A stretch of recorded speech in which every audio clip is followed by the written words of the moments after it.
Hello and welcome to this episode of Five Alarm Task Force. I'm your host, Steve Green. Happy to be with you. Happy to have you here with us. My guests today are three rather preeminent names in the fire service and in the topic we're talking about today. And we're beginning part of a series about the EFO, the Executive Fire Officer. And we've titled this first part of it, it's probably really the same title for the series, but what it is, what it was, what it is today, and what are we looking at for the EFO for tomorrow. My guests today are Dr. Burton A. Clark, EFO. He has been in the fire service for 52 years, and he was part of the EFO program for 30 years. Also joining us, Chief Trey Mayo, a 32-year member of the North Carolina Fire Service. Chief Mayo has served as the fire chief for Winston-Salem since January of 2015. From 1989 to 1995, he volunteered with the Plymouth and Carrboro Fire Departments and the South Orange Rescue Squad. In 1996, the chief joined the City of Raleigh Fire Department and was named valedictorian of his fire academy. During his 11-year tenure in Raleigh, the chief rose to the rank of captain and was assigned to engine, ladder, and rescue companies in South and East Raleigh. He was recognized with the Professional Firefighters and Paramedics of North Carolina's Emergency Services Award in 1999. Chief Mayo was the Deputy Fire Chief for Carrboro Fire Rescue from December 2006 until May 2010. In June of 2010, the chief was appointed Fire Chief for the city of Rocky Mount. Boy, I know that place from the old North Carolina Fire College, where he served until January 2015. The chief holds an Associate of Applied Science in Fire Protection Technology from Wilson Technical Community College, a Bachelor of Arts in Industrial Relations from the University of North Carolina at Chapel Hill, and a Master of Arts in Public Administration from North Carolina State University. He is a graduate of the National Fire Academy's Executive Fire Officer Program and has completed the Community Preparedness and Disaster Management Program at the University of North Carolina Gilling School of Public Health. Chief Mayo is credentialed as a Chief Fire Officer and holds member status in the Institution of Fire Engineers. He serves on the board of directors of the Piedmont Regional Trauma System and as the Southeastern Director of the Executive Fire Officers section of the International Association of Fire Chiefs. Chief Mayo is a member of the Winston-Salem Rotary Club and is a Paul Harris Fellow. Formerly, he served as the Municipal Fire Representative for North Carolina Domestic Preparedness Region 4. Also joining us today is Chuck Burkell of Gettysburg, Pennsylvania, who has provided leadership, management, and organizational development assistance to public and private sector clients since the mid-1970s. The firm provides quality services in a variety of areas, including organizational analysis, strategic planning, management and leadership development, service quality and customer service focus, and other human resource-related activities. Mr. Burkell retired in December 2013 after 33 years of federal service at the Department of Homeland Security, Federal Emergency Management Agency, U.S. Fire Administration in Emmitsburg, Maryland. His executive education program's responsibilities included the Executive Fire Officer Program, the EFOP, the Executive Education Curriculum, the Harvard Fellowship Program, and the EFOP Applied Research Project process. He was given responsibility of the EFOP in the first year of its creation. In 1985, Mr. Burkell remained as chair of the EFOP until 2013, the year of his retirement from federal service.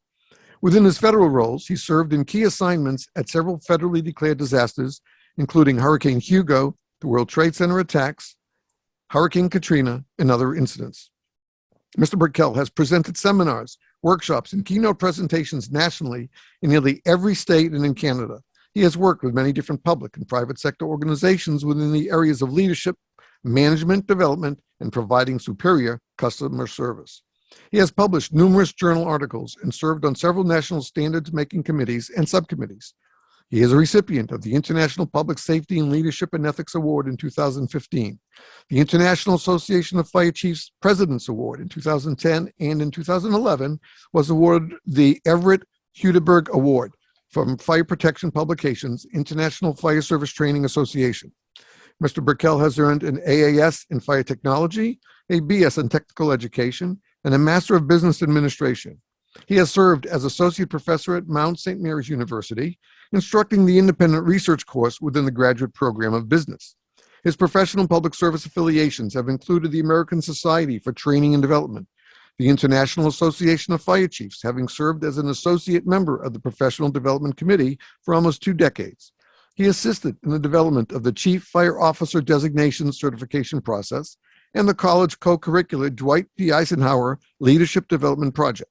He has served as a supporting faculty member at the Kennedy School of Government, Harvard University, within the Arts and Practice of Leadership Development program. Mr. Burkell is a licensed battlefield guide at the Gettysburg National Military Park, having received his license from the National Park Service in January of 2014. In addition to providing interpretation and guiding for hundreds of guests each year at Gettysburg, he is active in leadership-related staff rides for corporate groups, military cadres, and other organizations. He currently is a consultant to FCC Services of Denver, Colorado, and a faculty member of the Gettysburg Leadership Experience that uses the Battle of Gettysburg as a tool for leadership development. During his career, he has provided interpretive services for thousands of executives and managers on the fields of Gettysburg in efforts to help them exercise leadership more effectively. In recent years, Mr. Burkell has worked with senior executives from a variety of organizations to include Boeing, Bayer, Ernst & Young, NASA, the Smithsonian Institutions, Phillips, Arkema Chemical, U.S. Patent and Trade Office, various U.S. Department of Defense branches, and numerous other organizations. Gentlemen, welcome to 5 Alarm Task Force. It is an honor and pleasure to have you with us today. Glad to be here, Steve. Thank you. Thank you. I didn't know you were going to read all that, Steve.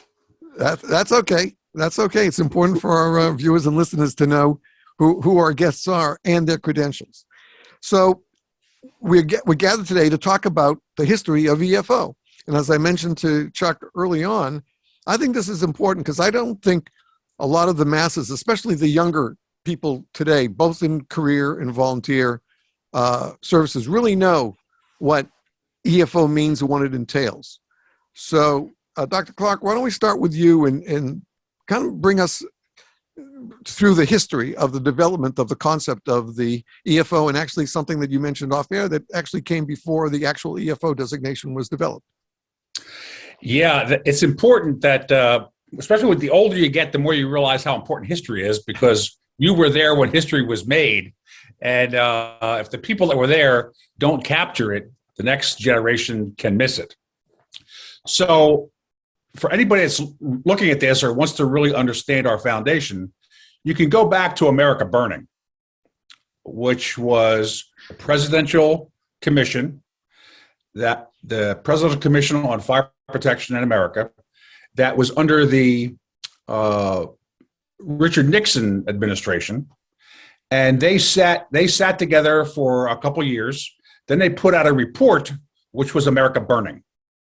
And that's still available online. And it covered a lot of things, from how people die in fires, fire protection, fire safety education, and fire service education and training.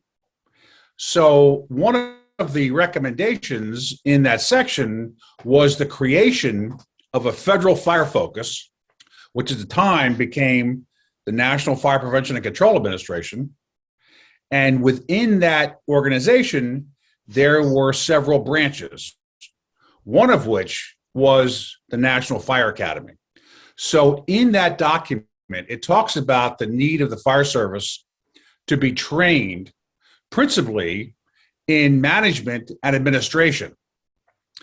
Because when the committee did its study, they talked about how the fire departments were very good in leadership and enthusiasm and motivation, but what they lacked was the administrative competency or the managerial competency to run fire departments like a business or like other government entities. So they saw us as not meeting that mark, and they recommended that we be created that way. And then from an overarching standpoint, they talked about the purpose of the Fire Academy to increase the professionalism of the fire service and other organizations engaged in fire prevention and control activity. So that's a very broad statement. But with that vision, it gave the academy the opportunity to break the norms that were presently involved in terms of education and training for the fire service. So very early on, one of the decisions was made that the fire academy would not reproduce what was already going on at state levels and state training, or not redo what was actually happening in college programs. But those entities were identified as professional preparation. In other words, you got to go to rookie school to be a firefighter. You're a rookie, you work on getting your associate's degree, So all of that was about preparing. And the academy didn't want to do that because that was being done 50 places around the country. So the initial strategy of the academy was that people that came to the academy were going to be already practicing people in whatever domain they were in. And they would come there with their peers to get the latest available knowledge, not necessarily from the fire service, but from other disciplines: public administration, business administration, engineering, architecture, chemistry and physics, all those kinds of things. And that's the curriculum that we gleaned on. That's where we got most of our stuff, to then be able to give the students something that he couldn't get at the local level. And the idea was that people that are already practicing would be in a better position to cause change when they went back home. They didn't have to wait to get to be fire chief because they were already fire chiefs. They didn't have to wait to be fire marshals. They were already fire marshals. So that philosophy still exists to this day. I think that's one of the reasons the academy has always had about the same number of people attending it, because it's not mandatory training. You get that at the state and local level. Ours was that next step, that extra stuff that the individual has to decide, for me to be a better practitioner wherever I'm at, I need to go to where the best practitioners get together to be better. Whether it's the hazmat team, the arson team, the public education team, the executive team, the building construction, whatever it is, that's where you want to go. And so there was always, from almost the first time in its existence, especially in Emmitsburg, there was always an executive component at the fire academy, because that we realized that the fire chief guides the rest of the organization. Sure. And that was manifest in a course called Executive Development 3, which was a 2-week-long course. And we would get 50 students from around the country. And they were all mostly chief officers from LA, from Philadelphia, from Boston, from DC. So they were all the top dogs, if you will. And they would come there, and we would expose them to the best material possible. The original Executive Development 3 class was created by the Office of Personnel Management in Washington, D.C. It wasn't created by the fire service. It was the best executive development training, and then we massaged it to put fire examples in it. But the constructs and the doctrine that was being taught was directly out of Corporate 500, the senior leadership programs. And as a matter of fact, when it was first created, there was a research component that the students had to do in the classroom while they were there. So I can remember 50 people being broken up into 10 teams with, or 5 teams with 10 people in each team, and they had to do a research paper while they were there on something. And that's before computers. So they'd hand write it out, they'd be turned in at night and be typed up and distributed the next day. It was a massive effort. It was amazing. And I was blessed to be part of that curriculum very early on, because I was at the fire academy, and my degree was in business administration. There weren't many of us there that had that kind of background. And that went on for years until EFO became in existence. And that original class of Executive Development 3, then it was just changed to Executive Development, that stayed as the foundational program. We cut back the number of students, but the research thing always stayed in there. And then eventually we got the research component put into the entire EFO program. And so that's some background to it. And a lot of those materials are still at the library. You can go back and you can find those papers at the library. You can find America Burning if you want to read up on it. So hopefully someday when they write when there's the history of the National Fire Academy course someplace, that kind of information will be available and in there. Maybe we'll even play this clip. So that's the beginning of it. That's fascinating. And Steve, I might add that the process or time period that Bert just described, let's just say it's about 1979 to 1985 before EFO began. This is all occurring in a backdrop of the fire administration becoming an organization, an agency, where the messages of the fire administration primarily were, we can do a much better job in reducing fire deaths, fire fatalities, promoting life safety, and doing a much better job with firefighter health and safety, right? Through better prevention, code enforcement, use of data. We're starting to heavily get involved in EMS in that era. So, so that's kind of the backdrop in which ED3 is occurring. And the other comment that I had in terms of Bert's characterization of ED3, the primary faculty members were not fire service. Right. They were coming from other sectors, the private sector, consultants, academia. So that was a change. That was a major shift, I think, in the early days. So let me ask you a simple little thing. And also, several of the faculty were women. So if you can imagine, actually the department chair, Ann Courier, later Ann Fabian, was a woman. So for some of these chief officers to come in there and find out the person in charge of this is a woman, that was a paradigm shift that they've never experienced before. But the nice thing about the academy has always been, the academy always attracted the outliers in a good way, the people that wanted to challenge the status quo. So when they got there, it was the first time they've ever been exposed to this, but they were open to it. And that made everything possible that we asked them to do, because we asked them to do things that they had never done before.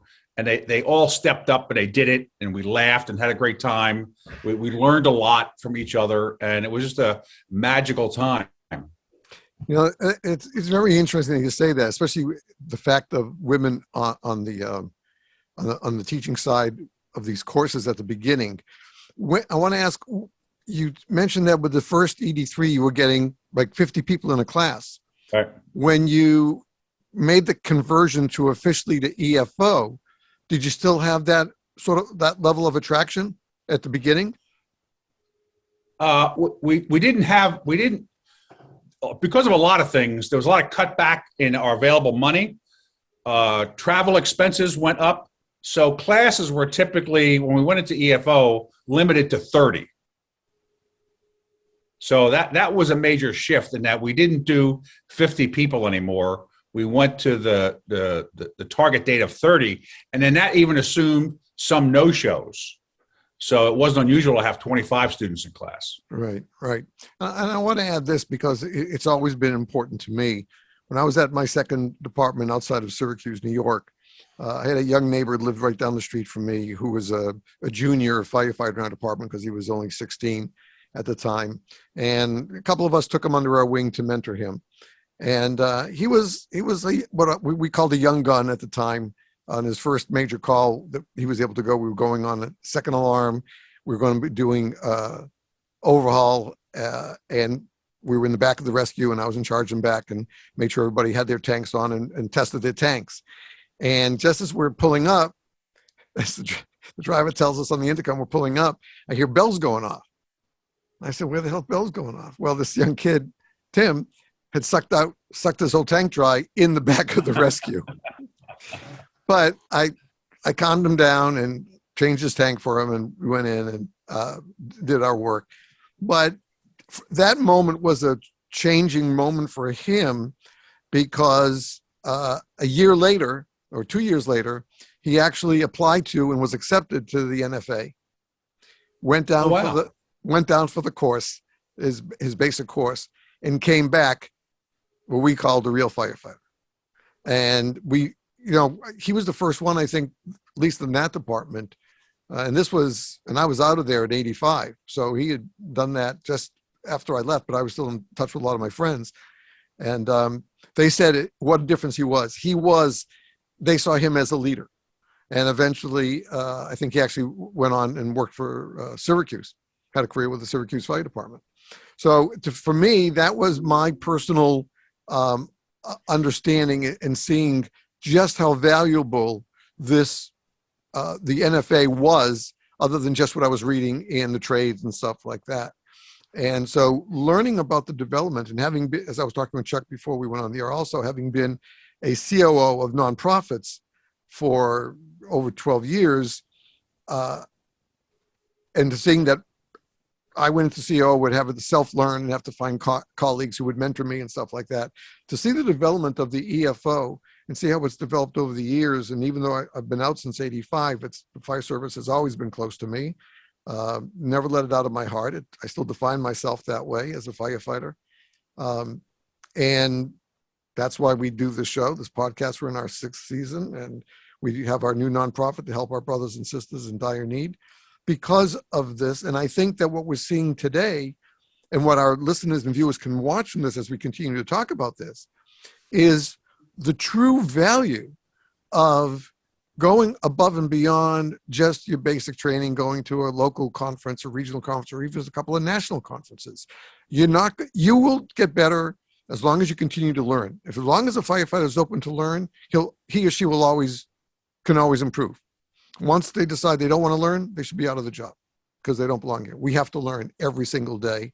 And then our job, when we learn, is to pass it on and mentor somebody coming up behind us. Otherwise, we're going to lose who we are. That's true for not only the firefighter, but also the fire chief. Because once you get to be fire chief, you're the rookie fire chief because you've never been fire chief before. And the place to get that is by going to the fire academy, whether you become the fire marshal or in charge of the hazmat unit or whatever. There's always something more you can learn if you're around people like you are. That's why the fire academy is there. Right. All right. So we're still early in the history. We have the definition, how it came about. So what happened in those early years when the first EFO is now official at the academy? Where does it go? What's happening before we get to, today's times? How is it developed? How's the enrollment been? Is it a very successful program? Is it worthwhile for the time and effort and money that each candidate who decides I want to go and earn my EFO, are they getting the rewards of that education? So it's open to the floor. I'll try to give you sort of a period, Steve, of following what Bert described. EFO began in 85. It was a 3-year program.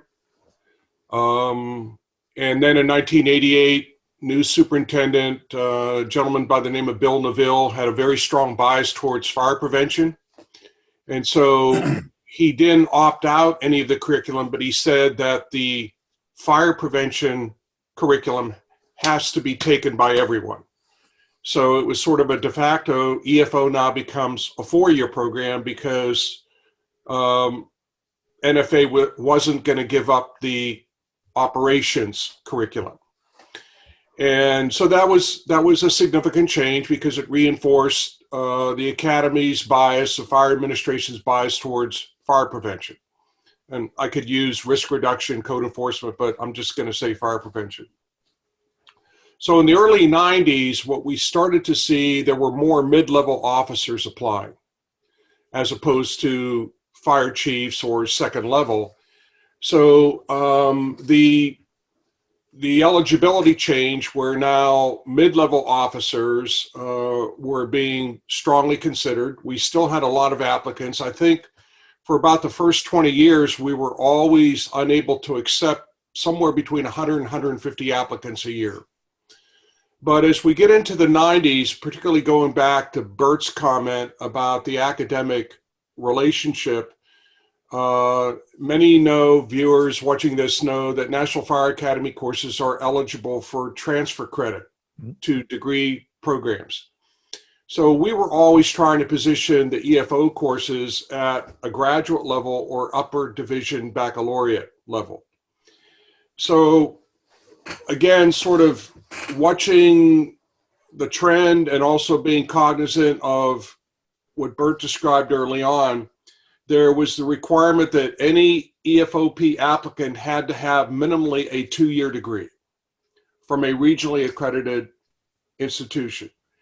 That was some disequilibrium in terms of our applicants, because not everyone had a 2-year degree.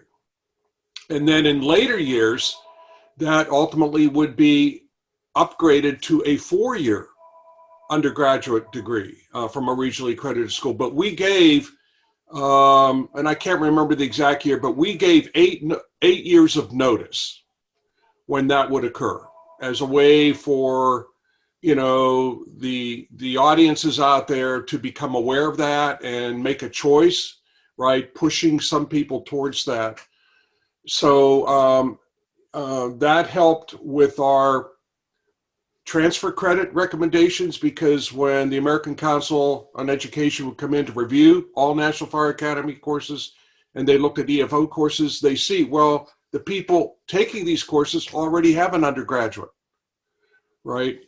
And I think another major shift was after September 11, 2001, right, where the operations course, which had been moved to an elective, was now brought back as a mandatory. That was with the implementation of NIMS, right, after September 11th, and then particularly in 2005 after Katrina, right, that was reinforced. And then the ongoing requirement of the applied project, the applied research project, which Bert made reference to, mirrored the fact that every day fire executives, fire service personnel come to work and they encounter problems which they cannot resolve, right? So it's the whole idea that you've got to get the data somewhere to solve the problem. We call that now in the curriculum, it was called an adaptive problem, right? Based on a required reading early on in the course by a couple of Kennedy School of Government faculty, Heifetz and Linsky, you know, and the research project mirrored with the adaptive framework, because as Bert described early on, you got to have data. Some of that data may already be in the literature. You may not have that, but you also have to have new data that helps you get to where you want to be. And so those were some of the things going on in the 1990s and getting into the first part of 2000 to 2010. Chuck, if I can jump in here to add some stuff in that, this was not, these requirements were not done in a vacuum, because at the time, the IAFC, International Association of Fire Chiefs, had just come out and made the statement that fire chiefs needed a bachelor's degree. And that was one of the requirements that they had identified, that fire chiefs needed a bachelor's degree. So at the same time, that's when the Fire Academy went from 3 classes to 4 classes. And we also, we expanded the in-class research project to a much more applied research project, because now people were going to have to come for 4 years, and we wanted then to apply what they had learned in each class. So we looked around and we found some graduate school models in terms of how graduate students were asked to do these practicums, and we adopted that research methodology. And then we taught students to do that methodology with their associate's degree. But at the same time, when we announced the change in the Fire Academy catalog, we said, this is going to last for a certain period of time, but to meet the standard of the IFC, at a certain point in time, you're going to have a bachelor's degree. So they started doing the research right away. They had to get the associate's degree, and they knew that the bachelor's degree was coming.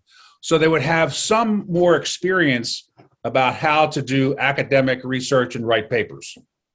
And again, that was a significant paradigm shift, but it's always been a foundation for the need of the fire service. You can go back to the original wing spread conference report.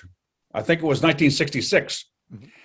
And at that time, one of the things that group of people identified was the fact that the fire service needed to be based on science and research, as opposed to experience and consensus.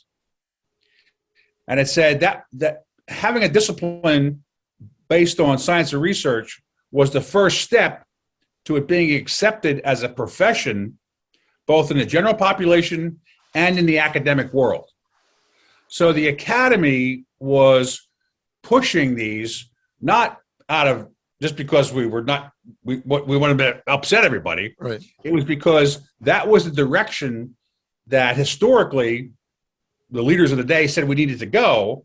And then even the visionaries said we needed to get to that point.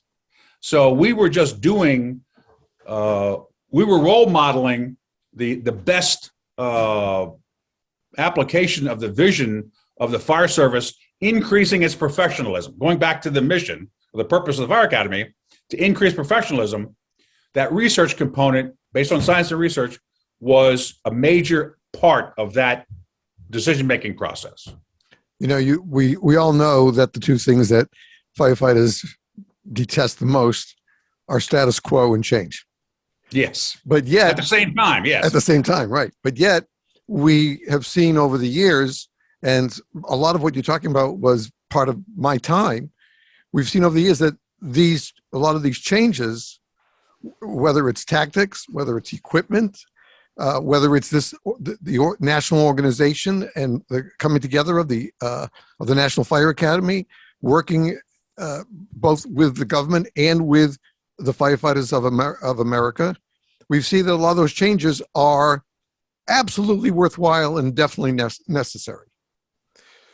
Chief, you're as the youngest of the group, but having read this and first of all, you probably, to me, you look like you're 22 years old, but in reading this and seeing where you served and in an area of the country where I was and know and loved, when you were coming up the ranks, was this something that you learned about early on and that was important to you, that you wanted to gravitate towards that level from early on in your career?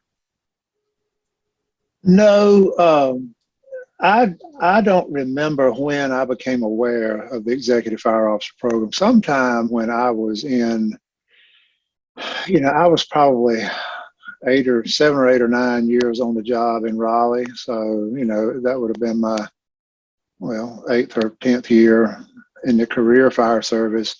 And I knew about it because the fire chief in Raleigh at the time, Earl Fowler, he had gotten his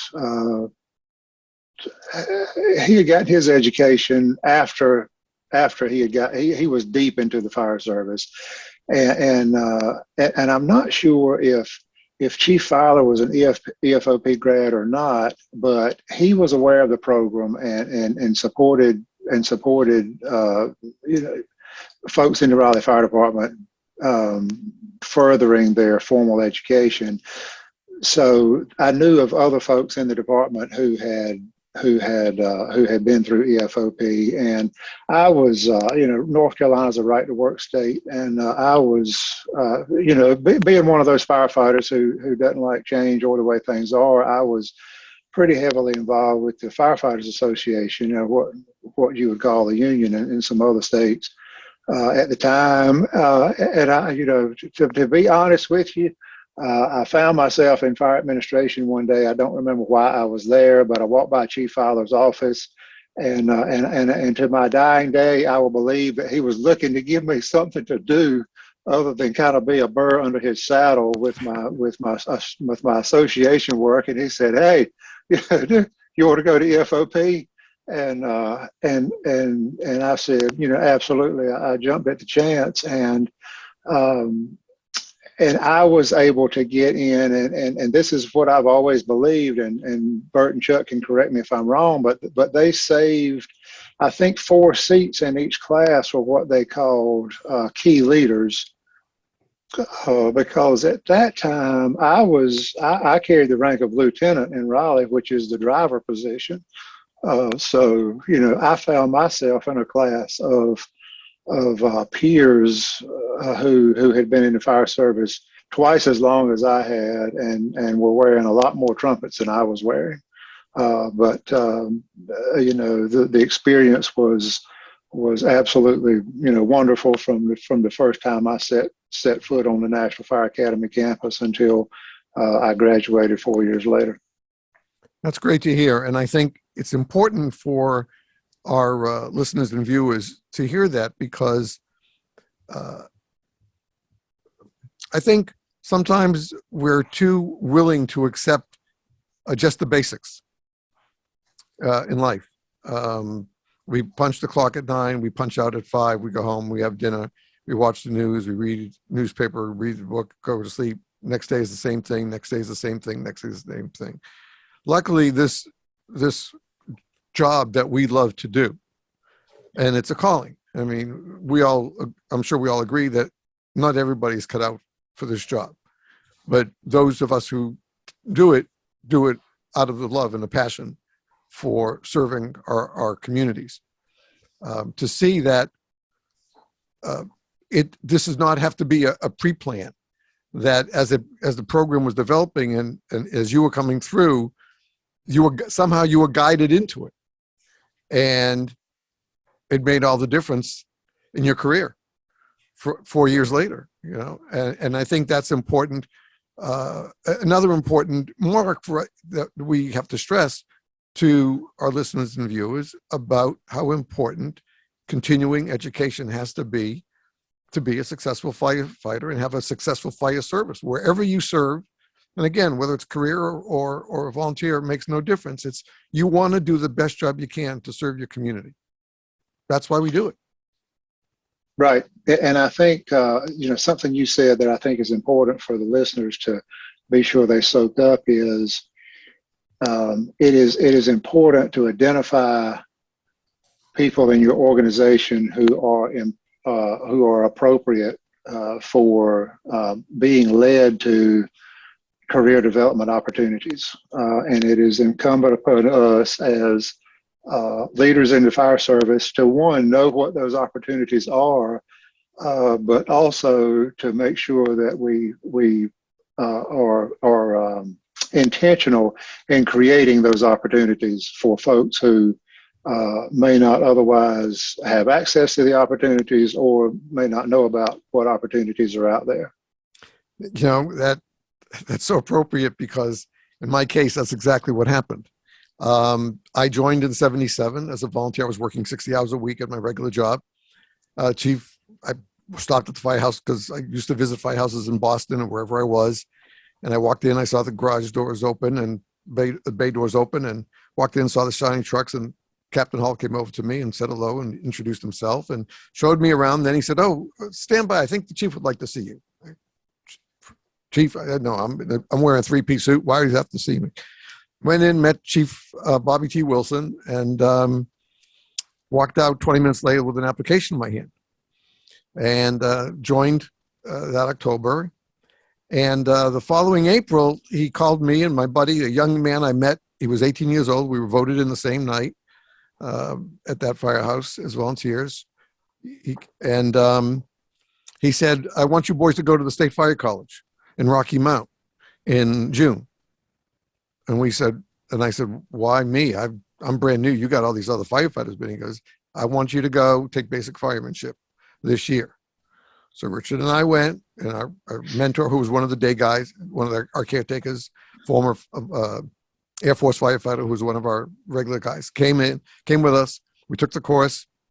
Great course. Unfortunately, it cost me an injury because of an idiot move by another firefighter who didn't know what he was doing. But came back and felt good because I had had the training. Second year, he said, "I want you two boys to go back." And we said, why? He says, we already just did it. He goes, now I want you to go and take the engineering hydraulics course. So we went back. That year was Wilmington. So we went to Wilmington for that one. Third year comes up. He says, all right, I want you guys to go. Where are we going for? He goes, we're going back to Rocky Mountain. I said, we've done 2 courses already. He goes, why don't you do high level rescue? No, I was acrophobic, but I did it. I made it. I came off the top of a 6-story building where we were and did it. And then, unfortunately, I didn't get to go to the 4th year because we moved out of the community after 4 years. I didn't know why. I never knew why he sent us, and Richard, my buddy, never knew why he sent us to the fire service. 2018, I was back in Greensboro visiting. We have friends still from the fire department who live there, and friends who moved from here moved there, and had dinner with my friend who was my mentor. And he said, hey, have you seen the chief? I said, is he still around? He said, yeah, he's still in the same house. Why don't you go by and say hello? So I went by the next day and got to meet him and sit down. I hadn't seen him in probably 20 years. And we sat down inside, and he said, did you and Richard ever wonder why I sent you to the State Fire College? And we said, we talk about that every time we're together, Chief. We don't know what you were thinking when you sent us 2 knuckleheads over there. Because knuckleheads, I sent you boys because you were going to be officers in this department. I saw you 2 as the leadership, the new leadership of this department. And that's why I wanted you boys to go. I was so disappointed when Richard left, because he'd left early to go join Metro PD in Washington, D.C., where he grew up. And then my wife wanted to move closer to her parents in upstate New York. So we left. And I said, Chief, we had no idea. And now what you just said, Chief, makes all the sense in the world to me, even though it was before the EFO or anything like that. But the Chief spotted in the 2 of us what we didn't even know we had, was that drive and that determination and that leadership ability that he wanted to put into play. And it was such a surprise to hear that from him, because we had no idea. But in what we're discussing today and what you just said, that was our history. He saw that, and he made the right decisions to promote it. And I think it's very important still today, 40 plus years later. It's just as important that good leaders in the fire service who are already officers, mid-level chiefs, or the chief of department need to have their eyes out for those candidates they see that they would feel comfortable putting them with proper education and training into the officer's position. That's right. And go ahead. No, I was just going to say it's not hard to identify those talents early, but you have to be looking for them. Right. All right. So that's our buildup to where it came from.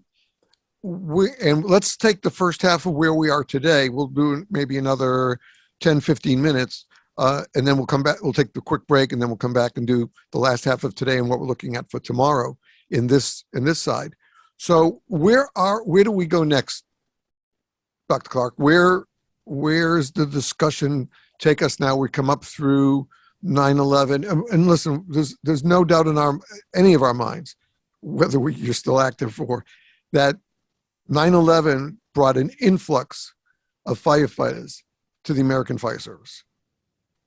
And to know that till today, we still see every once in a while wonderful stories about the children of our 343 brothers serving the citizens of New York City today because they followed in their father's footsteps.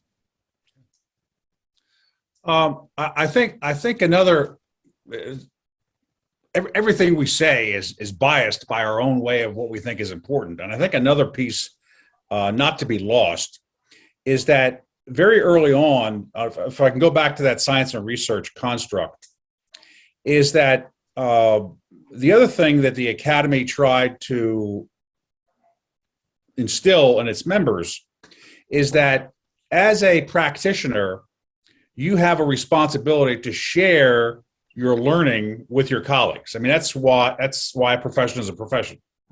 So very early on, the Academy started collecting those research projects.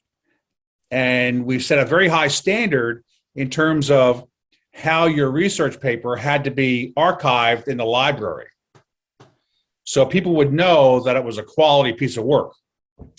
And so I think, Chuck, do you have any idea how many EFO ARPs there are on file at the Academy? Is it 6,000 or something? I have no idea, Bert, at this point. I mean, it's been 9 years now, or will be 9 years shortly, since I retired, and I think it was 6,000 when we were there. right. So it's probably over 10,000 now, I would imagine. I was going to say somewhere around 10,000. Yeah. And it's all researchable. And at one time before we left, a student, I think in a class or something, it may have been, I'll have to figure out his name in a minute. But anyway, he said that the NFPA Green Book or the NFPA, I guess it was a Green Book, the source of the most referenced material was EFO papers in a certain chapter in that The document. ICMA, the ICMA. Oh, I'm sorry. Yeah. Thank you. Yeah. The ICMA Green Book. Right. So that was something that the Academy instilled in his people, because that typically was not our history. We would keep old fire helmets, but we wouldn't keep our documentation. So we couldn't go back and look at it. And we're still struggling with that even today. So again, that was one of the methodologies the Academy used to increase our professionalism by creating a body of knowledge which was based on science and research. And hopefully that continues, because that many people and many organizations around the country use that. And many of those research projects went on to change standards in the industry, in both building codes and fire protection codes and FPA standards. So the people that went through there came to value that. And again, it goes back to the wing spreads of 1966, in that we were trying to get the fire service to understand the value of science and research. And I think that's the precursor to what the underwriter laboratory people are doing today. They are doing that real chemistry and physics of straight stream fog nozzle, open window, closed window. So we're moving closer to having our doctrine based on science and research, as opposed to just experience and consensus. And so I think the EFO has helped us get there, and hopefully it'll help us get there in the future. Because when you're practicing today, you're using what came from the past, but you're practicing it today, and what you learn, you have to have available to the next generation to be able to use, no matter what your discipline is. And that's a foundation of any profession, especially one that's a life and death profession. Right. And we're a little closer than we were. We're not where I think we need to be, but we're certainly better than we were in 1970 when I walked in a firehouse. Right. Well, we are. I think we improve. Somebody's just going to speak up. Well, Steve, I was just going to suggest, we didn't rehearse any of this, and the good fire chief doesn't know I'm going to put him on the spot here, but you may want to ask Chief Trey here if he would be willing to talk about one of his research projects and what he recalls now a few years later from that. Just one. I had that marked down on my paper. Not all four, okay. Just one. So, boy, you're testing my memory. But I think what's important about the ARPs is the ones that actually get put into play. And two of mine got put into play. One in Raleigh, with so my ED, my executive development ARP was on extending apparatus oil changes. Just in an effort to I remember to have one less thing to have a fire service. I have a fire truck out of service for.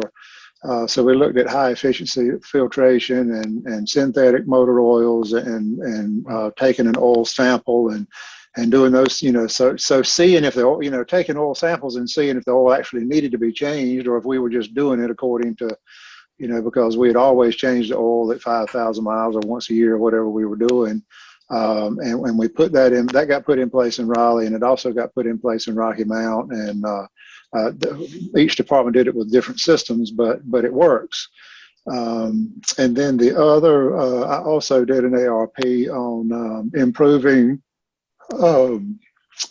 fire department cardiac arrest save rates, and we put that in play when I was in Rocky Mount. And a big part of that project was we got some federal funding, and I can't remember who it was from, but we placed about 250 public access defibrillators around the city in various places. And I just looked back several days ago. I had some reason to look back, and I think we improved our cardiac arrest save rate in Rocky Mount from like 6.5% to 24 to 26%, somewhere along in there. So, and there have been others. There are a lot of others. I remember having several folks back at some EFOP graduate symposiums where they spoke about their ARPs and how they changed something for the better or corrected a problem. And in some cases, they were big deals, dealing with the provision of emergency medical services and things like that.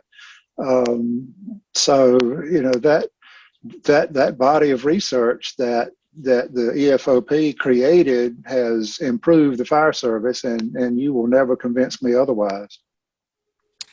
Well, and if I could just make a philosophical observation here, there's and again, hopefully this isn't taken wrong, but there are two places at the fire academy where someone can have their name engraved or etched. One is the Fallen Firefighters Monument. The other, at least till now, was the EFO Outstanding Research Award wall. And Chuck and I created the EFO Outstanding Research Award wall as a way of balancing, if you will, the Fallen Firefighters Monument.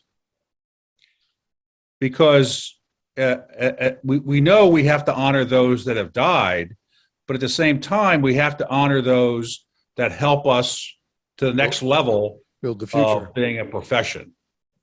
And that was one of the reasons that we created the EFO Outstanding Research Award winner wall. So we're not just one way focused, because increasing our professionalism, I think, is much more in line with increasing our body of knowledge than sacrificing our lives. I'm going to get a lot of pushback on that, but that's a philosophical aspect to that whole construct of increasing professionalism. And I know when the Chuck and Burt show were at the Fire Academy, we tried to turn that philosophical construct into actual tangible things.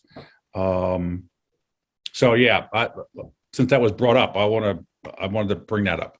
Well, I'm glad also that we've established, especially for the younger listeners and viewers, maybe relatively new to the fire service, the fact just how important the location of Emmitsburg, Maryland is to every single firefighter, or should be, whether you've been there or not, whether you've attended school, not whether you've gone to one of the officers' schools or not.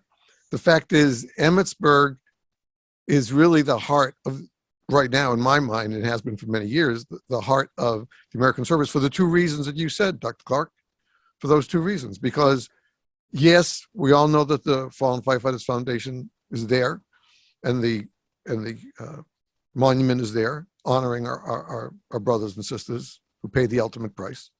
But at the same time, we have to show that it offers more.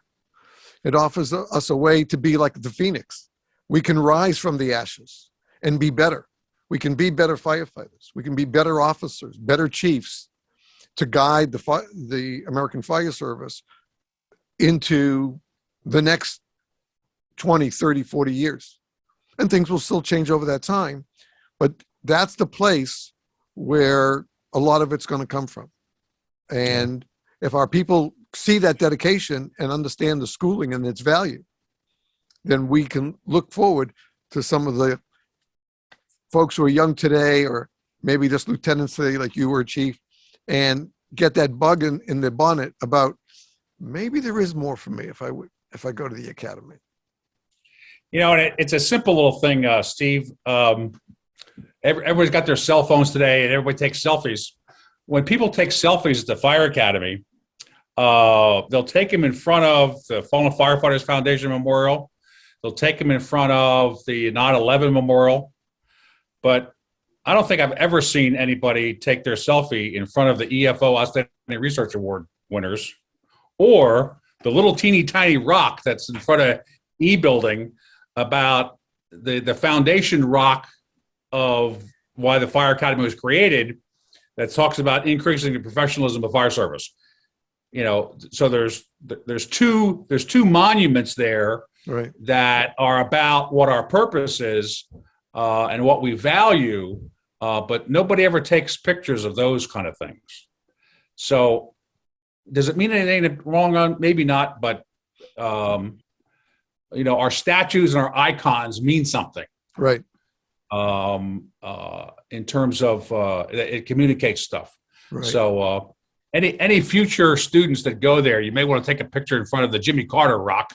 You have to find it in front of E building or the Outstanding Research Award wall if they leave it there. So anyway. All right. Well, this has been very eye-opening, and I hope all our listeners are enjoying it as much as I have. We're going to take a quick break here, folks. If you're watching the video, you're not going to see anything different. If you're listening to the audio, yes, you know it's coming. We're going to take a break. We'll have a few words, and then we'll be right back with our guests as we talk about the EFO, what it was, what it is, and what it may be very soon. So we'll be right back right after these words. As always, please stay tuned.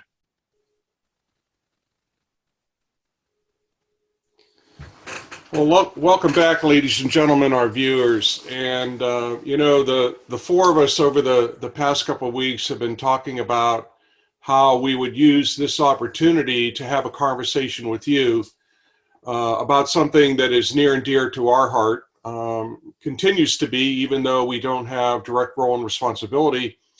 And particularly Burton and I were chatting a few weeks ago about the fire chief in Winston-Salem, because we were certainly aware that Chief Mayo is an EFOP alum, and he recently had faced a very significant incident in Winston-Salem. So we asked him, Chief, would you be willing to participate? And also, was there any value of your EFO experience that you think was at least a part of the participation in this significant event and its outcome? So he agreed to do that. And so, Chief, would you be willing to chat a little bit about that, please? Surely. So the incident that we're talking about is on January 31st, we had a fire at a fertilizer. It's primarily a fertilizer blending facility. The bulk of their business was in custom blended fertilizers for tobacco farmers, industrial size, vegetable growing operations, Christmas tree growing operations, those sorts of things. And that plant has been there. It was the first part of that plant was built in 1939. So it's been there forever. And on the night of the fire, so this is, that was coming into the spring planting season. So they were gearing up to blend and ship a lot of product. They had 500 tons of 34% ammonium nitrate under roof in 2 bins and and a bin for the purpose of, when they say bin, what they're talking about is, if you imagine going to a sand and gravel and mulch retailer, they have these areas that are kind of built off. They look like they're kind of built out of Jersey barriers, and that's not exactly what it is, but it's essentially a three-sided concrete area where when you go in and take a scoop of mulch with a skid steer, it doesn't push it off the back of the pile. It gives you something to push against. So they had two of those bins with a combined volume of 500 tons of ammonium nitrate, and then they had 90 tons of 34% ammonium nitrate on a rail car that was parked right next to the facility. So that fire burned for a week. We fought fire for 90 minutes or so, 99 hour and a half to 2 hours, and at our peak, we estimate we were flowing 6,250 gallons a minute, and we were not making. We were making zero difference in the fire. I mean, the entire facility was on fire. After we became aware of the volume of ammonium nitrate on site, and having, talking about, in our earlier segment, talking about, the value of having research available to you, we were able to reference the Chemical Safety Board's report that is online for the West Texas fertilizer plant. That I think that fire was in 2013, if I remember. And by nature of, we have a hazardous materials team here. We have hazmat techs and specialists on staff. But by nature of their expertise, their knowledge of ammonium nitrate, and being able to reference that Chemical Safety Board report on the West Texas incident, it didn't, after we had fought fire for an hour and a half and were not making any headway, I and the operations chief, the emergency manager for the county was on site by that time. And we kind of got together with our senior staff expert in hazardous materials, and in about 3 minutes we decided that being on site of that plant and not being able to control the fire was not the place for us to be. So we evacuated. We left 2 or 3 fire trucks behind that we deemed would take too long to get them put down, outriggers up, turned around, that sort of thing. So we just left them. Went back and got them later, but we evacuated a mile radius around the plant. That included, there was a school in that area, there was a prison in that area. It's largely a commercial area, commercial and industrial area, but there are some residential occupancies. We about 6,500 residents in that mile radius, two major highways. And again, the fire burned for a week, and we were fortunate. We had good folks on scene early who made good decisions, including a battalion chief that had been, so this was the end of January. He'd just been promoted in December, but never got rattled, and again, made good decisions, and we were fortunate to come out of the situation as we did. Things could have been a lot different. When you look at the volume of ammonium nitrate that we had on hand at the beginning of the incident, and look at some others, West Texas, Texas City, Beirut, we had a potential there for a major explosion. So do you feel that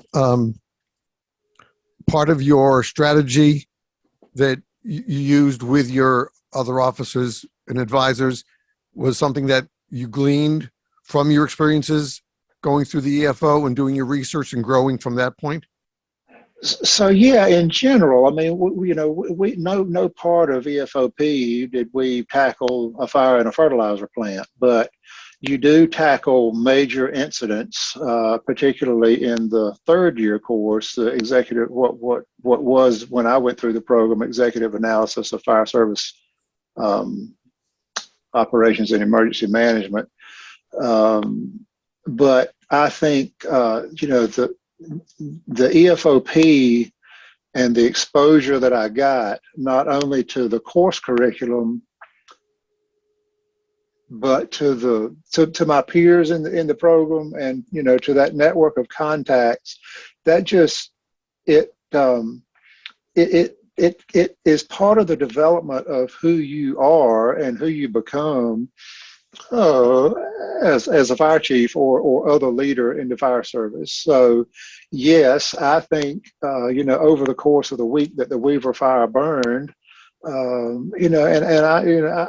was never in a position of giving orders. I was present because we have the right people in the right places to make those decisions and give the orders. And I think that's part of the job of being a fire chief is getting the right people in the right places.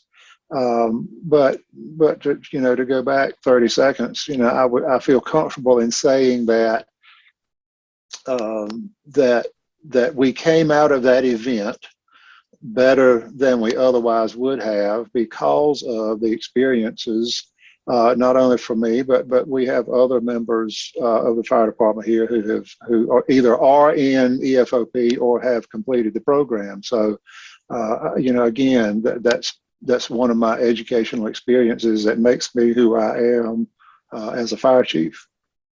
Well, I what you just said at the end applies, that every time should apply, that every firefighter should realize that applies to him or her every time they take a course. Every time they take the time to spend more time away from home and take a course, whether it's local, regional, or national, they improve themselves. And they can bring that back to their department to help their department with what they've learned. Again, not to say, well, we got to stop doing all this and just do this, what I just learned last weekend. Rather, just to share and help their department look at it in the same way, that as we continue to learn, we continue to improve. The more we improve, the safer we make our communities, the better we take care of our citizens. And that's our bottom line. We take one oath, and that is to protect our communities, property, and people. And we need to do it to the best of our ability. And the EFOP brings particularly the nation's fire service to you, and in some cases the world's fire service. I mean, I can remember in one of my classes, seems like there was somebody in there from Manchester, and we may have had another student or two from out of the country, but Chuck and Bert, correct me if I'm wrong, there were 24 students in each class, if it was a full class, and I think all of mine were. So over the 4-year program, I got exposed to 95 other fire departments and their experiences, their leaders' experiences. And, if you set out to do that on your own, that would be a pretty arduous challenge to go expose yourself to 95 other fire departments for 2 weeks at the time. Right. It's great. That really is. It's wonderful to hear that it's not just a matter of theory when we go to school. We can actually learn practical tactics, practical ideas, also know when to look someplace else or look at someone else to help you as well. And, it's unfortunately, we know from first firefighters to today's firefighters, sometimes a firefighter is afraid that he or she may look weak if they ask somebody else for advice or for help. And that's the furthest thing from the truth. Asking for help is always the right thing to do when you have a doubt, and just find the right person to get the right answer. Yeah, I would say a firefighter or a fire chief at an emergency who he or she thinks they know everything is for sure the most dangerous person walking around on that scene. That's a good point. All right, so let's try to wrap it up in the last 10 minutes or so. And we've seen a lot from the beginning, We've talked about the kind of middle part and a little bit of today. Where do we think we're going, or what direction would you like to see the EFOP go? Chuck, Dr. Clark? Well, I think that, we're recording this program right now in early April, and, in terms of our globe, we are at war. We are supportive of Ukraine. Ukraine is at war with Russia. We're coming out of a pandemic. Perhaps we're still within that pandemic, right? We have these variants.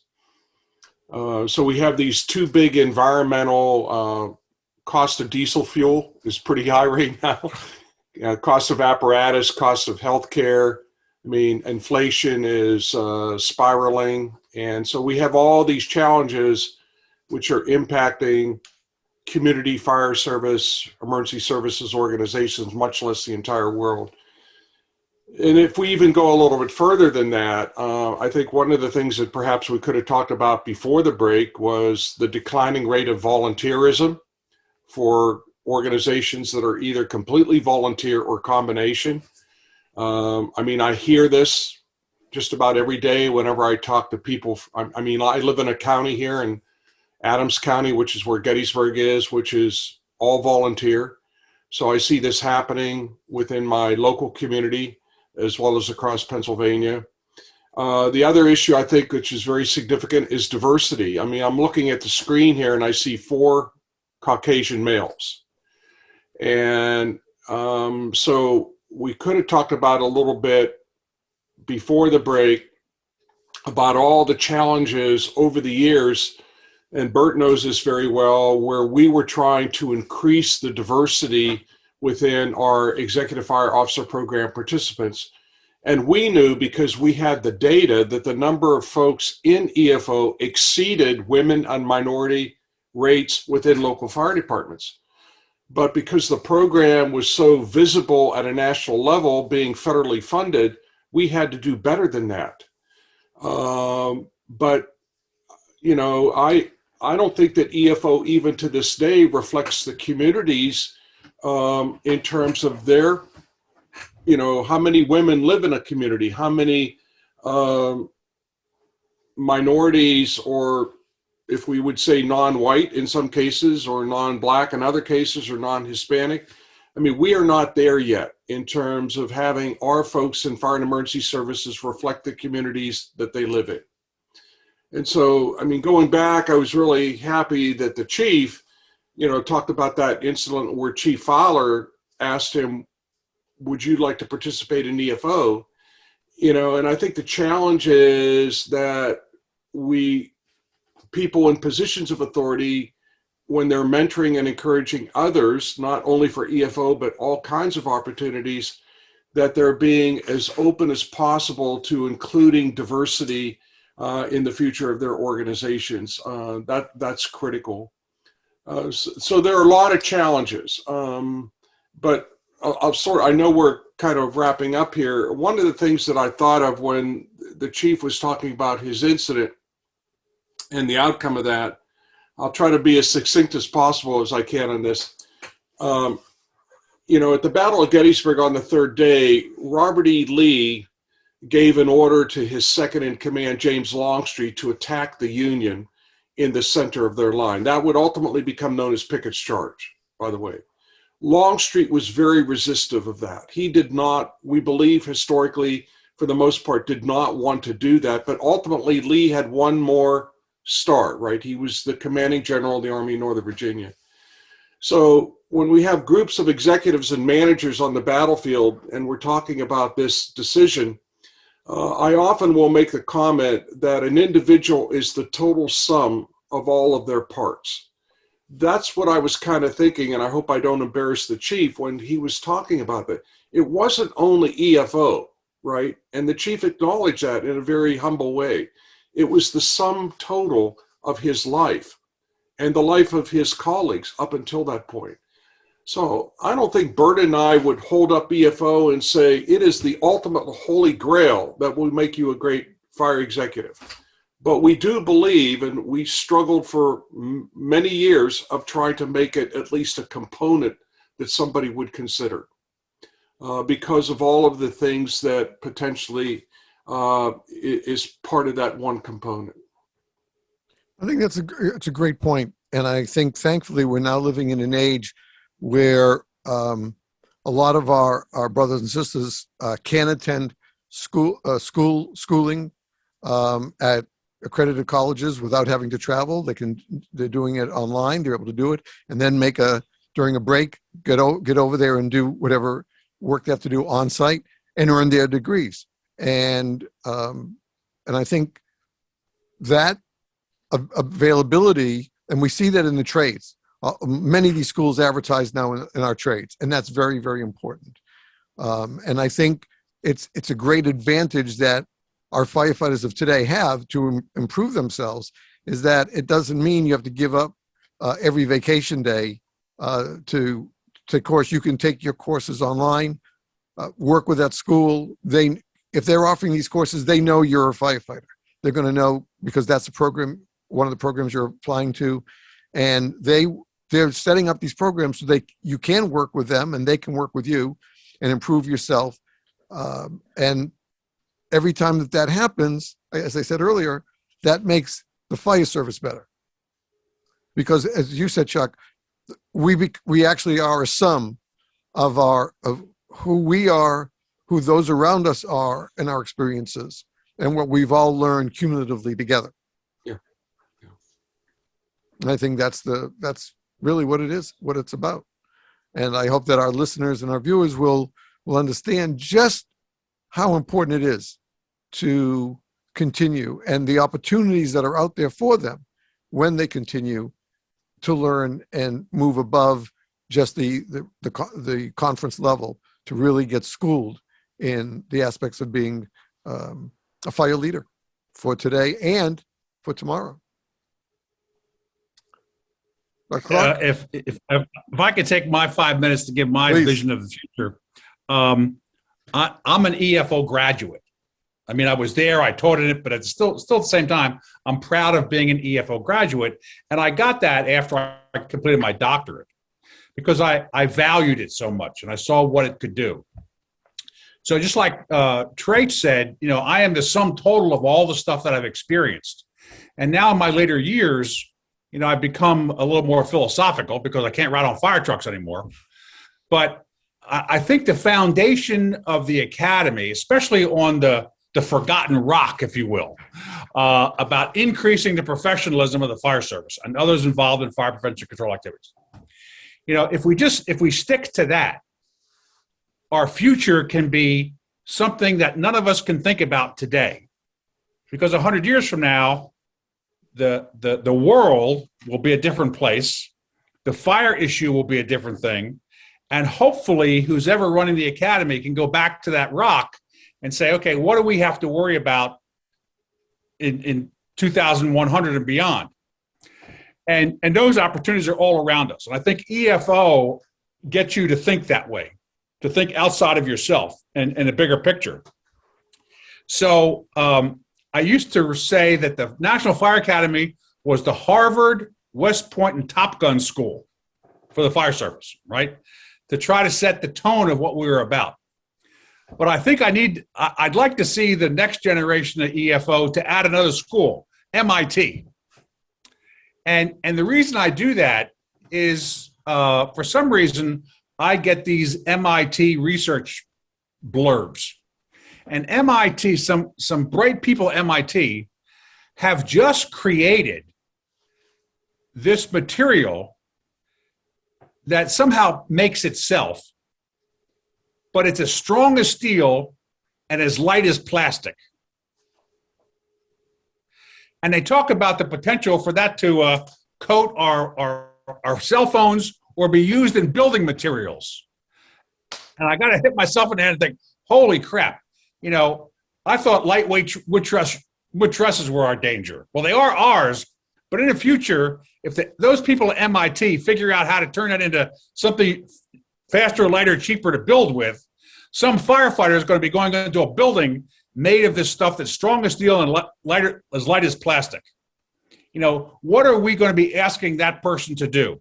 Hopefully, the Fire Academy can start, and especially EFO, start reaching out into those sectors way ahead of where we are now. Whether it's the MIT research that's creating a different physical future, or the problem of the fire service in Ukraine and how they're dealing with a war, with a World War II war, how they're dealing with that. They are pushing fire trucks into that area. They're pushing turnout gear into that area. So that's a whole another construct in terms of none of us thought about how would we respond to a war situation. But that could happen again. What can we learn from that? How can we become better? How does our professionalism always try to stay one step ahead of the challenges that we're going to face? And although the academy is not the end all be all, I'm hoping that that's the citadel for that kind of thinking. A lot of other places are going to teach us to squirt water, chop holes, ride on fire, drive, and all that stuff. But there's got to be some place that's on that cutting edge of thinking, because we don't know what the next pandemic's going to be. Right. We don't know what the next Ukraine's going to be. We don't know what the next building material is going to be our challenge. So we need to start putting some firefighter at MIT to look at what they're building and say, what's going to happen when that catches on fire? We need to have people over in Europe looking at, just like we sent people to 9/11 to figure out how the fire department responded. How's the fire department responding in Ukraine now? How do we incorporate that learning experience? So if we keep doing that, we start taking some pictures in front of the Lonely Rock, that may send a message where we need to go in the future. That sounds like a great plan and great, very well thought through. Folks, I want you to know that this is not the only podcast we're doing on EFO. We'll have another one coming up in a few weeks as well with some other guests. But my thanks today to Dr. Burton Clark, Fire Chief Trey Mayo from the city of Winston-Salem, North Carolina, and Chuck Burkell of Gettysburg, with his extensive experience with our government and the Fire Academy. Thank you, gentlemen, very much for your time, for your dedication, for your service. And it's truly appreciated. And thank you for teaching us today and sharing your knowledge with us so that all of our listeners, all of our viewers can strive ahead and become better firefighters and leaders in the fire service as well in the not too distant future. Folks, if you're watching... Thank you, Steve. Thank you, Steve, as well, for your willingness to do this. It's my pleasure, and it's an honor to do so as well. Folks, if you're watching the video, this will be the end of the show. If you're listening to the audio, well, you know what? We're going to be back in a few moments right after these words. So for those of you watching, thank you very much for joining us. We hope you'll see us again in the next couple of weeks. And for those listening, we'll be right back right after these words. To all, thank you very much, and we hope to see you very soon. Bye-bye.